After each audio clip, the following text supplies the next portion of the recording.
Hey guys, I just wanted to make a quick video about transperineal biopsies for prostate cancer versus transrectal biopsies for prostate cancer. Now, the transperineal biopsy for prostate cancer has become kind of a hot topic in urology, and that's because a lot of urologic surgeons are starting to use it in their practice, particularly if they're in a major city, at an academic center, or their fellowship trains. Especially some of the newer urologists who are coming out are learning those transperineal biopsies at probably a higher rate. Now, the transrectal biopsy is also a great option for a lot of patients, and it's the way it's typically been done for many decades. It can be done in a relatively safe fashion, although there are some kind of advantages and disadvantages I'll get into. Now, the basics. The transperineal biopsy for prostate cancer is essentially going through the perineum, which is just a fancy word for the skin between the scrotum and the anus. And that's going through that skin, and it's puncturing that skin to get to the prostate. And that's to sample cells from the prostate, which a pathologist will look at under a microscope to see if you have prostate cancer or not.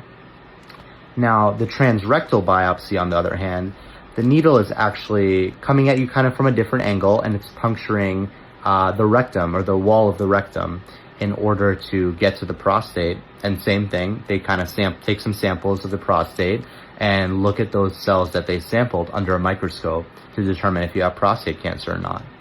Now, from a med student perspective, after distilling down all the literature, all the opinions I've heard from urologists, all the research papers that I've read, I would say there are three major advantages of doing a transperineal biopsy for prostate cancer, from my understanding.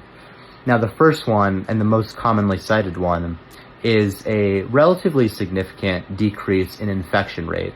Now, with the transrectal biopsy, because you're puncturing the rectum, you could imagine that there's, quite a bit of bacteria kind of from the rectal flora and the fecal matter that, unfortunately just kind of live in the rectum, and it's hard to completely eradicate that risk before doing a transrectal biopsy. And there are steps you can take with your urologist, but it is hard to completely eliminate that risk. And so kind of by and large, the risk of getting sepsis or a serious bloodstream infection from a transrectal biopsy is about 1 over 200, or 1 over 200 people who get a transrectal biopsy. Now, that risk for the transperineal